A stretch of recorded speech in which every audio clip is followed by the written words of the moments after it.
Welcome to Agile to Agility podcast with Miljan, Bajic. Major show alert! The very first value we wrote is individuals and interactions. Let's take this to another level.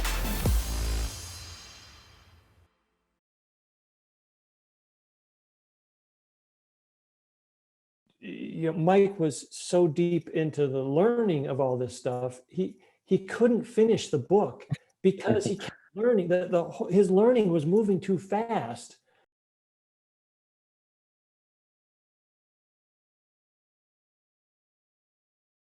What was your first encounter with Mike Beedle? I came from a background where I was doing a lot of organization development that turned into open space work. And I did a bunch of things in open space. And then I met Dan Mezick, who taught me about Agile. And I'd already worked with the Agile Alliance and done some things. And that got me positioned to be a Scrum Master. And somebody offered me a Scrum Master job. And just in case, they said, you better go get certified. Just in case you need, the client requires it. I said, okay. So I went and I found it was December, so that not so many courses were going on. I mean, and so I looked up one, and the first one, the only one available, was Mike Beedle's class in Chicago. So I signed up and I went, and that was it. That was it, yeah. And that, I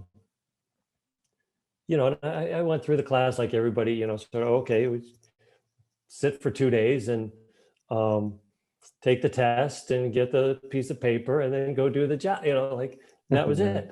But then when I really met Mike was when he came back, must have been about a year later, and said, I'm going to pilot this training in Enterprise Scrum. And he was inviting everybody who had trained with him to come do this, if they wanted. And so I said, okay, I'll go back and see what he's doing. And so that started a very intense year and a half of learning around Enterprise Scrum, where he offered at least 4, maybe 5, whatever, several rounds of Enterprise Scrum training in Chicago, and he was doing them in New York as well. But he offered these, and he did 2 days of scaling and 2 days of business agility. So it was 4 days, and so it took all week, and then it sort of blew my head up for another week, where I had to make sense of everything, that even the 4th time going through it, we were always opening new stuff. So that's how I met Mike and how I met Mike again. And how would you like that second time around for the Enterprise Scrum? You said you really met Mike. How would you describe Mike?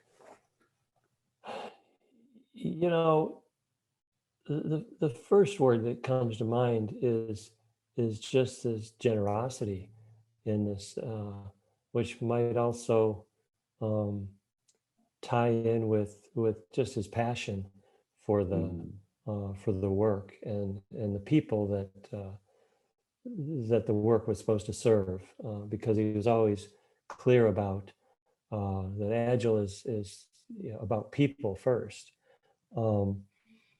And the Enterprise Scrum work he was doing was unique and advanced, and he was, at the beginning, in that first year, he was just about giving it away to everybody.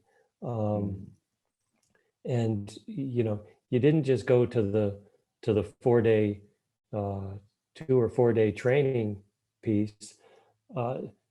Seems like just about every day Mike was buying lunch for people, in the restaurant, in the hotel, and just eh, stories about people calling him from different places he'd been training, or groups he'd worked with, and oh yeah, these guys called me, and then they had this, they were up against this, and we talked about that, and we worked out, and this is what they ended up doing. And so there are all these stories of people just calling him, and having these conversations. And after he died, there were so many of those sorts of stories that people were just remembering, that you could just call him and ask him, and he was just giving We'll get away back to his you, expertise. yeah. But also, like, a lot of people that I've interviewed so far said like that he was so generous with his time, not just the, buying people drinks, or, just making people comfortable. Like he would Yeah. give, also he would invest his time to get to know you, to ask about, what's going on in your life, and just in general, whatever it was, it seems that was also who Mike was. Yeah, for sure. So he was, yeah, he was just amazing in that way, that yeah, giving his time and attention to whatever you were working on. Mhm. What were the things that you learned from Mike that impacted you, that you still maybe impact how you do things? You know,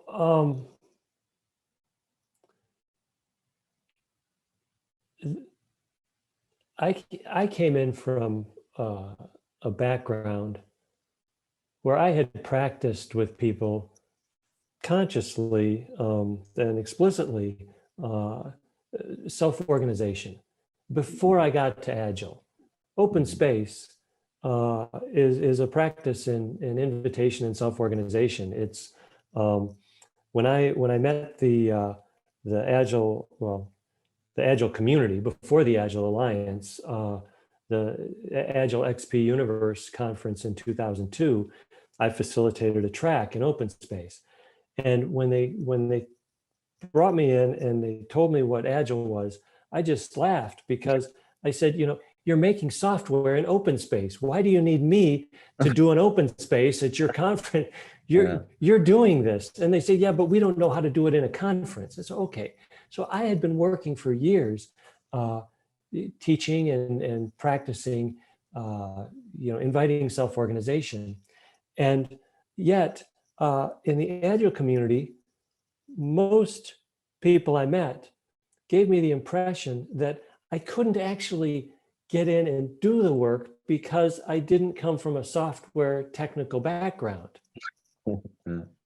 The first thing I got from Mike was validation, 100% agreement, acknowledgement that what I had been doing was completely consistent with what Agile was about for him. And what I used is what I told the Agile people in the very beginning that I met. I said, yeah, to me, it looks like we're doing the same thing. We put all the most important stuff on the wall and then we get it done. and so Mike, first validated that sense of the core, that it was people driven, and that other things could be that way, that weren't software or technology or Scrum guide rules sort of stuff. And then with Enterprise Scrum, he showed me that you really, we used to have conversations about, when you put up a canvas, do you have one big open space with lots of little boxes, sort of an organized open space, or do you really have 9 or 12 or however many boxes you have in the canvas? Do you have that many small open spaces all bound together? And we joke back and forth around that a little bit, but we never came up with a definitive answer, and it didn't matter. The point was that Enterprise Scrum, to both of us, was as good as ongoing open space. What we had talked about for years and years in the open space community, ongoing open space. Mike had a way to do it. And so what I saw is there's open space starts things really well. You can start out with anything, any organization, any domain, any context, and bring people together and get them moving. And then what I'd seen through, 20 some years of working with groups in open space is that they went back to their organization. They didn't always know how to keep things moving, keep the space open. Well, in the same way, Agile has this way of putting all this stuff up on the wall, but they don't always start by bringing together the right people. They bring together the small group, the team that's going to develop it, and pull in a few people from the business. Well, open space lets you bring in, could be hundreds of stakeholders. Just start designing and understanding this thing before it gets to the developers. So I saw the two of those, these ways of approaching things could go together. And now everywhere I can, when I do an open space, I show people a canvas and say, this is how you can organize what's in your proceedings document in ways that can be actionable and rigorous and structured a bit, still perfectly structured to your work, but it can be structured in a way that you can keep getting things done, keep the space open after the event. So those two pieces, the way of inviting and the way of rigorously managing it, making, what Mike called, he just simply called make everything, visualize everything that matters. Yeah. And, he turned us loose. The first training I remember doing in Enterprise Scrum, he gave us the briefing and he walked out of the room, as he often did, and just left us, just like Harrison Owen with open space. You leave, you do the opening, and then you leave. Exactly. Here you go. That was his Let style. me get out of the anyways. way. So I'm gone. And 20 minutes later, he comes back, and we're supposed to have filled up this canvas, and we've been talking about a lot of stuff, but there are no stickies on the wall. And he's like, he comes in and he had printed out these papers that everybody had a canvas on on a piece of paper as well as what's on the wall. And he picked up one of these papers. He goes, guys, it's just a canvas. Just do it. Exactly. But And it's so like that sense. It's so simple. Like, don't make it complicated. Just do it. And that was another piece that I picked up. So it is. And and also I actually just spoke with Dan Mezek before this call, and it's like we talked about how Mike was in many ways ahead of his time. Like, he's seen this stuff, even to acknowledge the open space the way that he did. Not necessarily that far out, but just to embrace and to understand, from a complexity and from self-organization. he could, the essence, he could see what was really happening, not what we say is happening. Exactly. Yeah. And that's really key. You really have to know the underlying principles and patterns of in my opinion, to be able to detect that and say, I know, I might not be an expert on it, but that's the right thing to do in this context. So. Yeah. And to see that essence and to embrace it and encourage it, and not have to make it, not require everybody to speak your language, whatever language, the language you think is supposed to describe what's happening, that there are many ways. And he described Enterprise Scrum in just those terms. Actually, he used to describe it as a language for managing change. It wasn't the thing that was happening. It's not the thing you're doing. It's the thing you're doing, the language you're using to describe what's happening. So in that way, there was a lot less imposition in it, and a lot more local shaping of it was allowed, because it didn't rely on being the thing we were doing. It was the thing we were using to do what we were doing. And that could change, just like we make up new words in language. We could change the practice. We could adapt the practice. Mhm.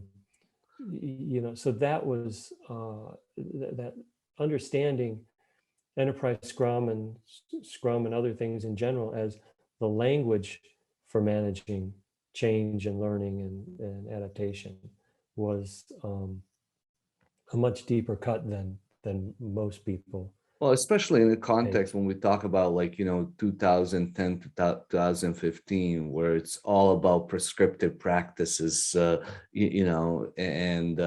if we see now, and probably what we'll see, less focus on those prescriptive frameworks and more on patterns and understand contextualizing things, and like you say, using those languages rather than just blindly following practices that you have no you have some basic idea, but they may, you don't understand the underlying reason for that practice. You're just doing it because somebody said so, or it's somewhere in the graph that says you should do daily stand-up. Why? I don't know.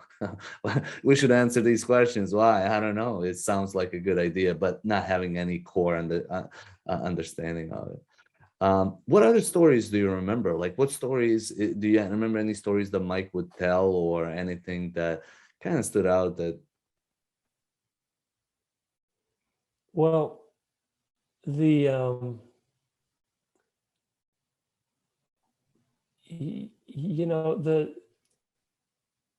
this I don't know about story. I know that um, Mike had one of the things that sort of surprised me along the way. Um, Not so much a story, but when I discovered that in addition to his physics background, that was a theoretical physicist, Yeah. and having been advanced in that place, and then gone to finance, and then because he was developing software to do the financial work he was advancing, then he got into software, and that's how then he met other guys who wrote the manifesto and did all that. So this was his third cut on stuff. Mhm. And but then but that arc all made sense. But then after he died, or I guess I don't think I knew until we started talking to other people after he died, and I started seeing these videos of him playing music Mhm. and making this music, and that was a whole nother side of of Mike that I didn't know very well, but was this other deep cut on a apparently completely unrelated. And I mean, everything is related to everything at some level, Exactly. but but this other thing that he was way into, and that was just amazing. um and then It he is. had Yeah. been, he would he made mention along the way of riding his bike down from the north side down into the city and swimming along the lake, and then riding his bike back, and he had been he'd been a big soccer player, I guess, and other, so he had this whole athletic um sort Side of of him, yeah. side that had been competitive and active in different sports. And so I mean, the guy, and then the other thing, going back to early days when he would tell stories about uh, all these books he was reading as a kid, very very young. He would be ordering all these books But and studying all this stuff on his own.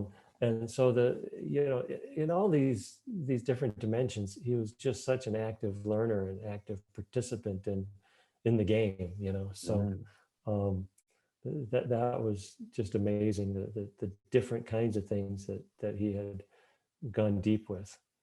And that's, I think, an interesting inspiration. I mean, I had some idea, but, like, you just shed light on some of the other things that I really had no idea. And it's making me at least think about the current space, and, like, at least a lot of us are focused on agile, and, like, I don't know who I was talking to somebody recently, and they said, maybe it was Pete Barons, and he was saying like, stepping out of the agile space, go take a class with somebody else, or go just try to get better at something else that and you'll be able to bring some of that back into what you're doing. And I think what you just shared is remind me of that, like there's much more to what we're doing than just the current space that we're in. So, And Mike, you remind me, Mike loved that.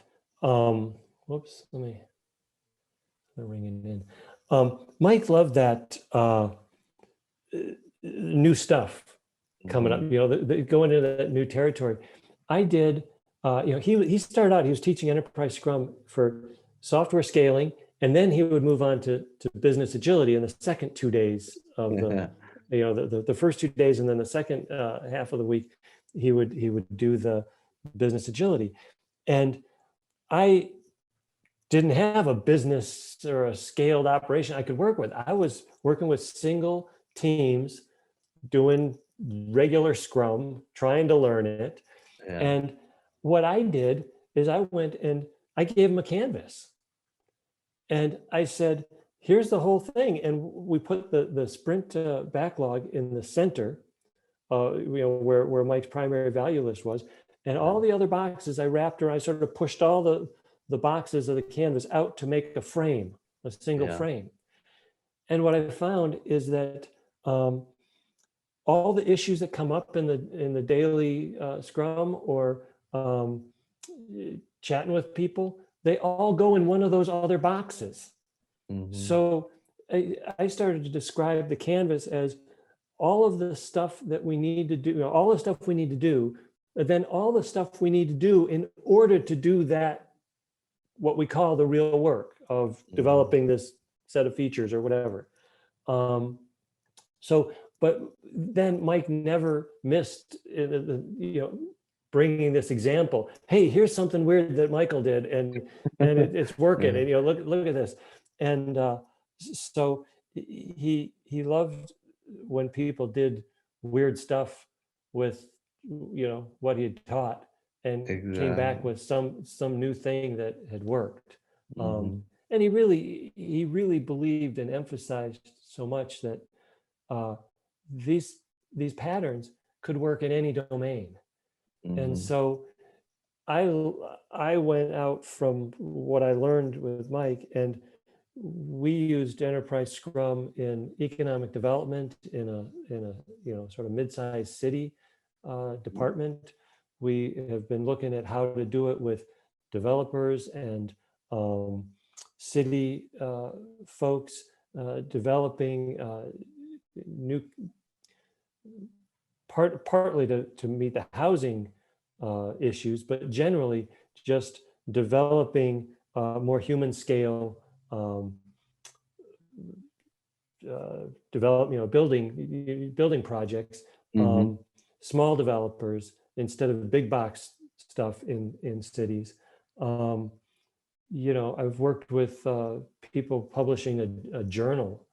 We did an open space, and we ran in this academic journal. We ran, been talking about how to do this in an ongoing way from a canvas. Well, that's the thing. And I mean, like, just maybe, I don't know, like what, I was just talking to Evan from Business Agility and the Institute. Yep. And in a sense, I mean, like a lot of this is applicable to many different industries. And I was asking, one of the things that came from their research is communication and collaboration. Like the biggest thing that people see from business agility is that communication and collaboration improves. And I think if you go in most or 99% of organizations, they would say that communication and collaboration is number one issue, or number two issue, and number three issue, probably not any lower than that.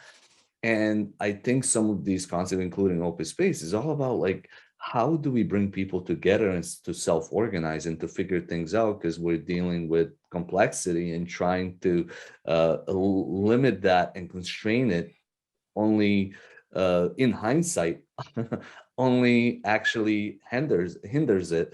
So it's really becomes like, how can we self-organize in a better way? And I think that's something that most people, when you look at the, why we do certain things in open space or in general, is overlooked. But it's like, why does the tree grow the way that it does? Or why does, why do we have these things in nature? There's a reason for it.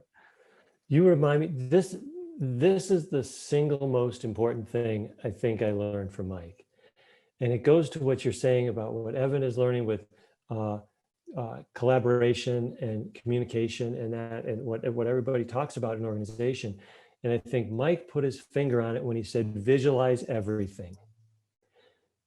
When I stood back from the cycle that Mike described, that was, it's the usual Scrum cycle, but in the simple terms, from visualize everything to review and improve. He said, retrospective, that's backward looking. I mean, he relanguaged Scrum with Enterprise Scrum and brought things like review and improve. The point was, you look back and you look forward. And so when I take the pieces of this, I see that it starts with visualizing everything. And we don't have problems in organizations with communication. We don't have, I mean, the example Harrison Owen uses forever, that as long as I've known him, he says, tell me the last time a really bad piece of information hit the grapevine, and how long did it take to get from one end of the organization to the other? It went like that. You don't have a communication problem. You got a message problem. You got people don't care about the thing that you're talking about, right? So the communication isn't a problem. Collaboration isn't a problem. Retrospectives aren't hard, or learning. And that, what I learned with Mike was that visualize everything. That's the weird thing. That's the thing we tend not to do. I want to only show you part of my story. I don't want you to see this other stuff down here that I'm holding. That's my expertise. That's the black box. When you throw it over, I put it in there, and that's my magic, and I can't show you that. And so we don't have that learning together. But once you visualize everything, whether it's on a canvas, rigorously or loosely, I mean, I've seen canvases work after open space, where we just took several hours of open space notes and took 20 minutes and threw everything into a canvas. And I've seen a community arts center, I mean, watercolor artists and so just take to it like ducks to the water. And so once you visualize everything, there's always too much to do. So people stand back and they say, oh shit, that's a lot, how are we going to do that? Exactly. And somebody says, well, what if we start over here? And somebody says, well, no, this seems more important. And bang, you're into prioritization. Exactly. Absolutely, naturally, couldn't stop people from prioritizing. And you're also enabling collaboration, right? Yeah. And then once you prioritize, once you've had that conversation, you say, well, these are the few most important things. Well, then the obvious thing is to do them. Pull those. You don't even have to pull them. They jump off the board at you, and they jump into this extra side pile that you say, this is the stuff we're going to focus on for now. And whether you define now as every 2 weeks or a month or whatever, now is, we're at least going to work on those. And once you get those going, with that focus, you will deliver them. And, there are ways, we can teach people different ways to prioritize, and we can bring different ways of taking that break and looking back and looking forward, reviewing and improving. But all of those other behaviors we talk about happen completely, in my experience, after I work with Mike, I see that those happen completely naturally. If we do the first weird thing of visualizing everything. And what Mike's canvas in Enterprise Scrum did, different canvases, was give people a framework for visualizing their work, visualizing everything. Don't leave anything out. Everything that matters goes on the canvas. And then working with some of these nonprofit and public groups, my neighborhood association, for instance, it's not just everything that matters that goes on the wall. And I never got to share with Mike, but he would have loved this learning. Everyone who matters goes on the board. So Oh, and it especially matters in nonprofit community organizations, but it matters in businesses too. mhm. Whenever anybody joins, and when you start, everyone in the group ought to see where their work is on the board. And a new person joins and they say, oh, how can I help? And you say, well, look around and put your name on some of these things where you might be the guy to do this. Mhm. Or if you look around and say, yeah, but what about X or what about Y? Well, you put that on the board and put your name on it. Because if you see something that you can do that we haven't thought that we could do, and it adds something, I mean, this is an open spacey piece of it, but Yeah. put it up. So Mhm. everything that matters and everyone who matters, and you know you're in this group, you know you're a part of the work because you're on the board as well. And as you were saying that, like that reminded me, like, because that biggest takeaway that you describe is visualize everything. You have to like unpack that, right? And I think what I'm seeing, it's really understanding human beings, right? That we're visual people. And the reason that you say visualize everything is because at the end of the day, it's those behaviors, it's that, mental models that we might have. And when we visualize, it's easier to get on the same page. It's easier to collaborate. So almost visualization is a tool to help us as human beings to get stuff done or to organize around things. So that makes me kind of think that maybe, and I haven't really heard anybody say this, but through between the lines, I bet like that Mike knew a lot more about people and people's behaviors and just psychology more than what probably people give him credit for, because he probably didn't talk about it, but he knew exactly, because people are talking that he was like, it's all about people, it's all about, like, some of the things that people are describing make me think that he knew a lot more about people and how people interact, and social side of that as well. And yeah, and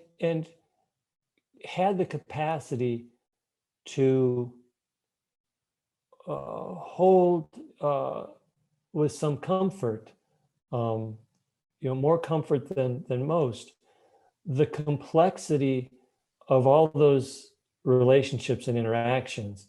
And it came out, in his technical descriptions of subsumption and how the different parts of groups of an organization could work in subsumption, which I think I've met one guy along the way since I learned this word from Mike, who knew what subsumption or subsumptive logic was, or is. And but Mike described it in terms of the robots and the subsumptive logic that they built into these robots, that they wouldn't have to be loaded with all the knowledge. They would, all the different parts, when you turn on the robot, they'd flop around, each leg would learn and would report back what it was learning, and it would learn again how to walk every time you turned it on. And what that required was every part doing what it could, doing how Mike described it, doing it what it did best, and contributing that to the whole. So you needed a way to understand you needed a way for the different parts to understand each other. And that's where you get to this enterprise scrum as a language. It's a language for all the different parts of the organization to talk to each other about their work. So they can do this very specific, very specialized kind of work, what they do best, and still have a framework that maps to everybody else and a way to connect it.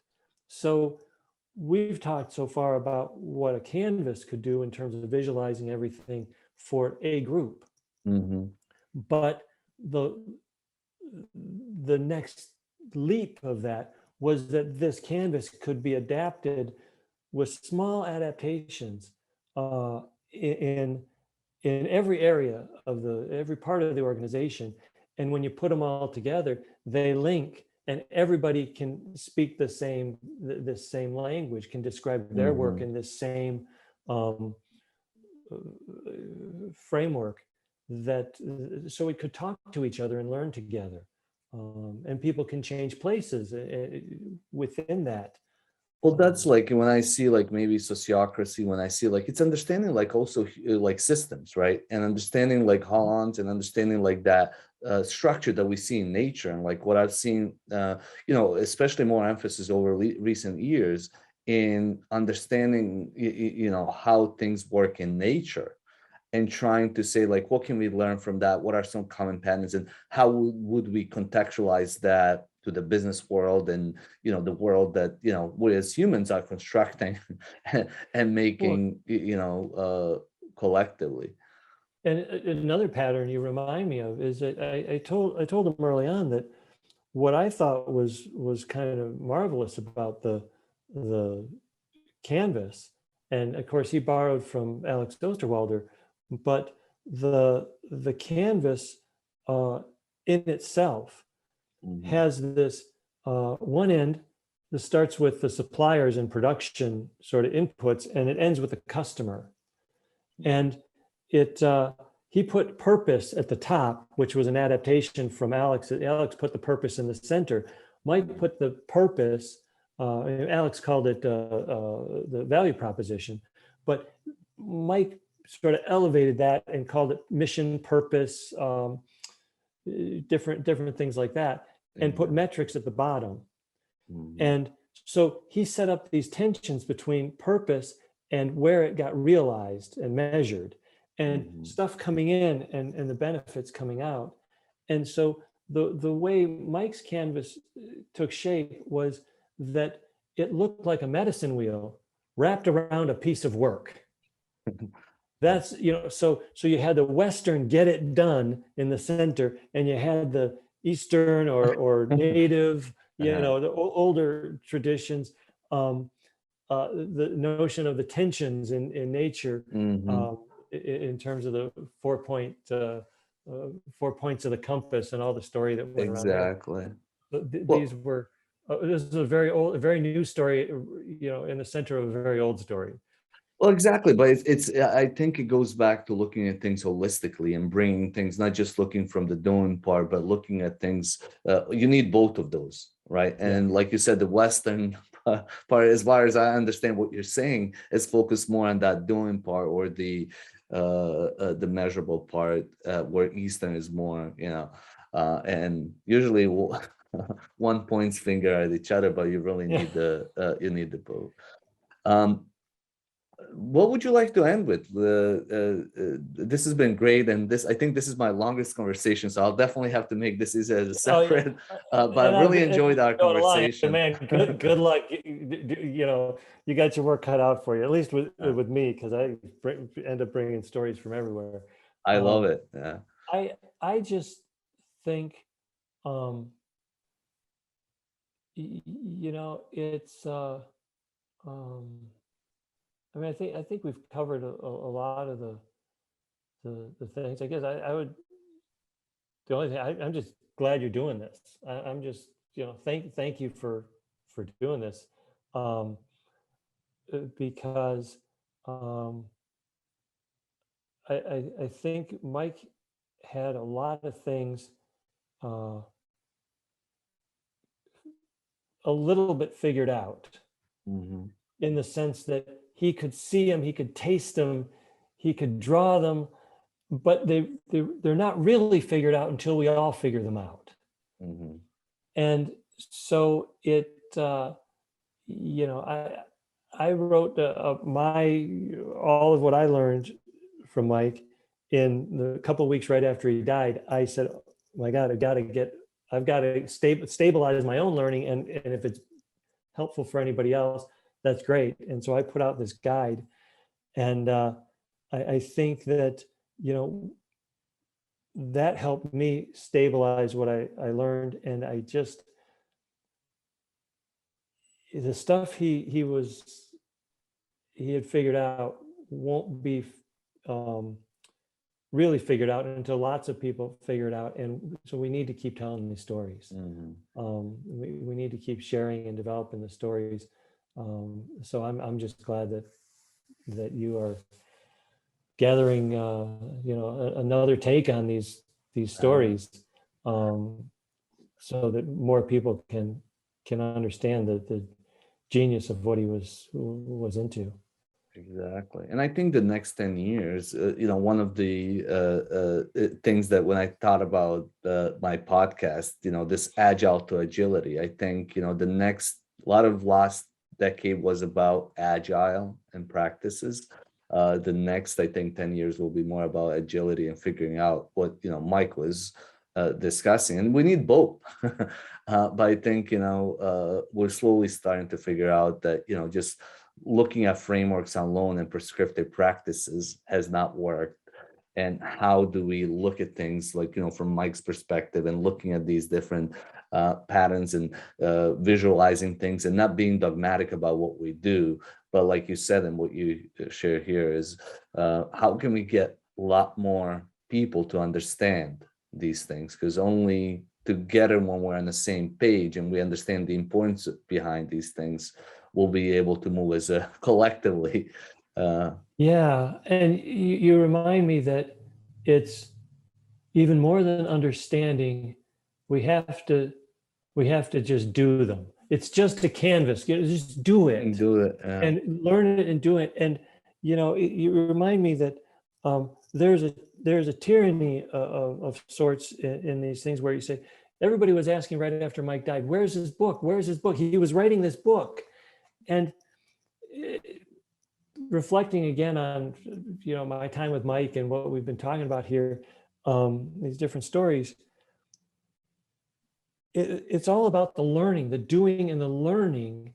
And to his credit, and Mike was so deep into the learning of all this stuff, he couldn't finish the book because he kept learning.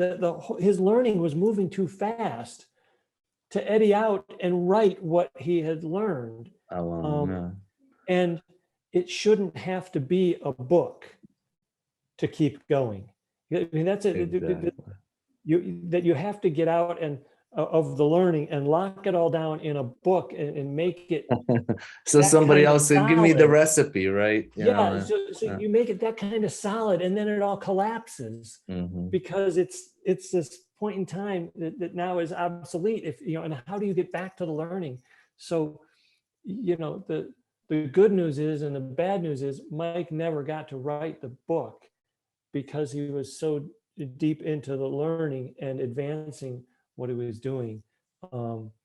So I think that's really something to aspire to, where we're just in it and telling the stories and learning from the stories, and we just keep going. It's not about the book.